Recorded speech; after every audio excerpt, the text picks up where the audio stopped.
Welcome to the Adventures of George Washington. I am your host, Professor Worthington.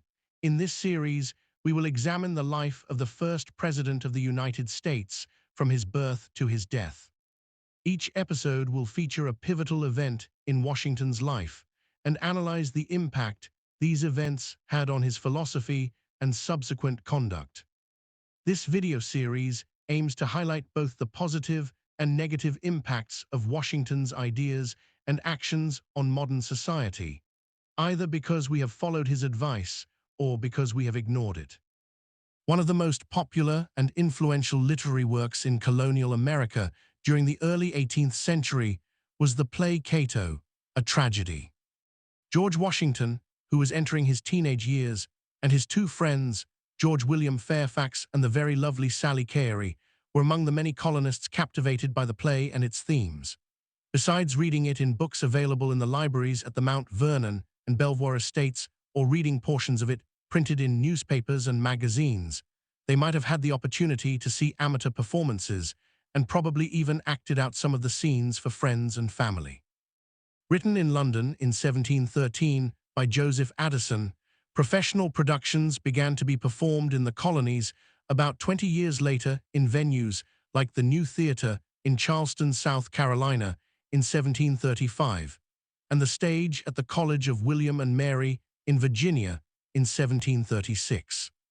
Additionally, as early as 1736, portions of the play began to appear in colonial newspapers. And in 1743, Benjamin Franklin printed 4 dozen copies of the play for William Parks, a book and magazine publisher in Williamsburg, Virginia. Marcus Porcius Cato Uticensis, better known as Cato the Younger or simply Cato, lived from 95 BCE to 46 BCE. A staunch advocate of stoicism, he opposed Julius Caesar's corruption and power consolidation in the Roman Republic. When Cato's allies failed to defeat Caesar, he fled to Utica on the African coast and ultimately took his own life. By the 18th century, Cato had become a symbol of the ideal public servant, guided by principles rather than the pursuit of power, and he represented republican values in opposition to tyranny. In line with Stoic philosophy, the play's major theme is the struggle between virtue and passion. Left unchecked, passions created discord within individuals and disharmony in societies. Both personal and public balance came only through virtue. Inhabitants of the 18th century defined virtue as the commitment to self-improvement and self-control to prevent an unhealthy attachment to passions. In Addison's play, private virtue was illustrated by a pair of love triangles. In the first triangle, Cato's daughter Marcia was being courted by 2 suitors, Juba, a virtuous prince from a kingdom in northwest Africa called Numidia, and Sempronius, an opportunistic and traitorous Roman senator. Juba hoped to win Marcia's love by emulating her father's virtues. Sempronius hoped to win Marcia as a prize from Caesar by betraying Cato. The second triangle involved Cato's 2 sons, Marcus and Portius, and a friend of Marcia's named Lucia.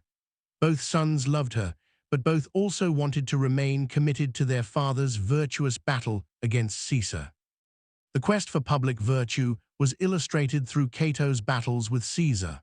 For Cato, it was a struggle between the freedom that came with liberty and the servitude that came with tyranny.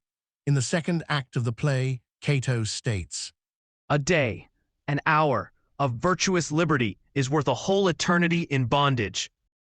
Caesar attempts to negotiate with Cato by offering him a prestigious role in his administration, but Cato declines, avowing, "By the gods, I swear, millions of worlds should never buy me to be like that Caesar." When Juba tells Cato of his love for Marcia, Cato chastises the young prince for prioritizing his personal desires over his public duty.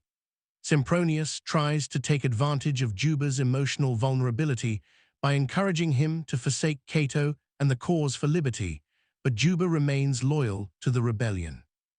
On the other hand, both of Cato's sons give in to their passions and prioritize their desire for Lucia over their public duty. Portius starts a secret affair with Lucia. Marcus, unaware of this relationship, asks Portius to speak to Lucia on his behalf. Portius agrees and tells Lucia of Marcus's grief because of his unrequited love for her. Saddened by the dilemma in which Portius has placed her, she rejects both men. Meanwhile, Sempronius organizes an attack against Cato and his allies. Marcus, overwrought by Lucia's rejection, fights with careless abandon until he is slain. Cato and his allies are victorious, but the defeated Sempronius attempts to kidnap Marcia before he flees. However, Juba kills him during the attempt. This leads to Marcia confessing her love for Juba.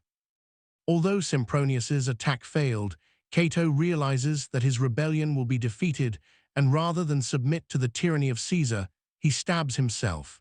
Before he dies, he blesses the marriages of Marcia to Juba and Portius to Lucia. By mastering his personal passions and staying true to his public responsibilities, Juba fulfilled his personal desires by winning Marcia's love. In contrast, Portius's struggle to fully control his personal desires led to mixed outcomes. He lost both his brother and father, but gained Lucia, although her love for him had diminished.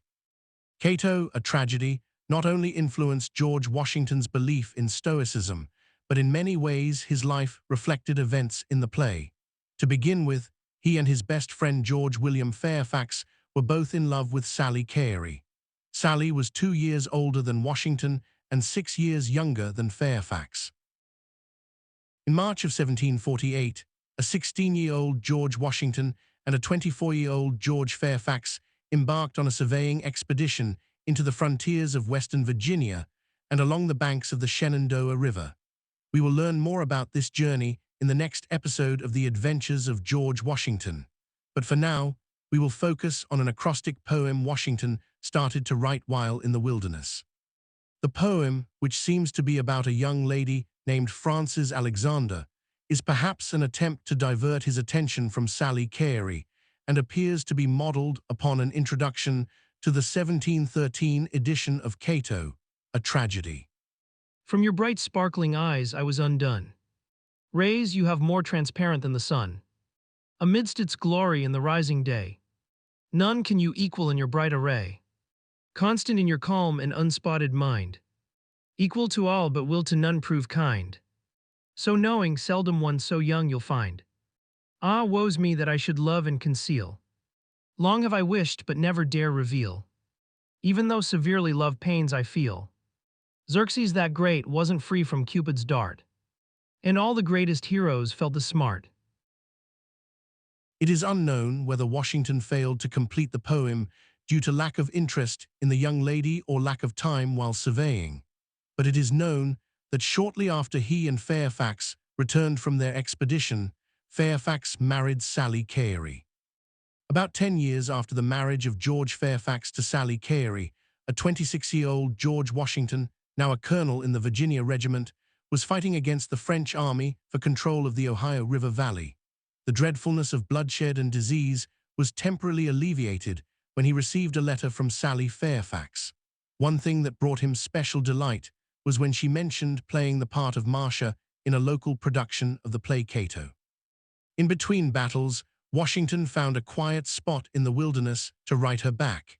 He began by reporting some details of recent combat and notifying her of mutual friends who had been mortally wounded. He then stated, I should think my time more agreeably spent, believe me, in playing a part in Cato, with the company you mention, and myself doubly happy in being the Juba to such a Marcia, as you must make. As you will recall, in Addison's play, Marcia was the lovely and charming daughter of the stoic warrior Cato, and Juba was her virtuous and devoted lover. Several years later, Washington was fond of paraphrasing another scene from the play. In the second act of the play, Cato, his twin sons Marcus and Portius, and his fellow senators Lucius and Sempronius, before Sempronius became a traitor, were preparing themselves for battle against Caesar when Portius declared, "'Tis not in mortals to command success, but we'll do more, Sempronius, we'll deserve it." This statement reflected the Stoic belief that virtue was a perfect good and an invincible greatness of mind that all humans should strive to obtain. For the Stoic, virtue and wisdom were the only things worthy of pursuing. Therefore, being worthy of success was a greater sign of one's character than actually achieving success. As the Revolutionary War was starting in 1775, George Washington told the governor of Rhode Island, It is not in our power to command success, though it is always our duty to deserve it. that same year, he told Benedict Arnold, as Arnold prepared to attack the British in Quebec, and before he became a traitor to his country. It is not in the power of any man to command success, but you have done more, you have deserved it. Furthermore, in 1784, he wrote a letter to French Admiral François-Joseph de Grasse, who was under inquiry after being defeated by the British Navy at the Battle of the Saints in 1782. Washington consoled the admiral with the words, It was not in your power to command success, but you did more, you deserved it. At the conclusion of the American Revolution, George Washington reconnected with his old friends George and Sally Fairfax. Interestingly, George and Sally were loyalists to the crown during the Revolution, and before the war broke out, they left the colonies for England. Perhaps even more interesting is the fact that they remained close friends with George Washington, the leader of the Revolution. George William Fairfax presented the victorious General Washington with a print depicting how the principles of stoicism brought success to the Continental Army. The Herculean figure in the middle of the print represented virtue, and the woman in the fur robe and crown kneeling in front of him represented America. Virtue has brought with him gifts for America. They are peace, represented by the angel with the olive branch in the clouds; power, represented by the woman carrying the wooden pole; industry, represented by the women carrying the beehive and by the ships in the harbor; and abundance, represented by the woman carrying the cornucopia. Throughout his life, Washington strove to emulate Stoic virtues demonstrated by Cato the Younger. This philosophy played a large role in his military and political success. Thank you for watching this episode of The Adventures of George Washington. Each week we will bring you a new video that chronicles key events in the life of America's greatest military and political leader. If you found the content useful or entertaining, please subscribe. We look forward to being with you again in the next episode. I have been your host, Professor Worthington. For more details on the information presented in this video, you should read Cato, A Tragedy by Joseph Addison, available at hathitrust.org, and Joseph Addison's Cato, Liberty on Stage, by Eric Sterner, published in the Journal of the American Revolution. See this video's description for a complete list of references.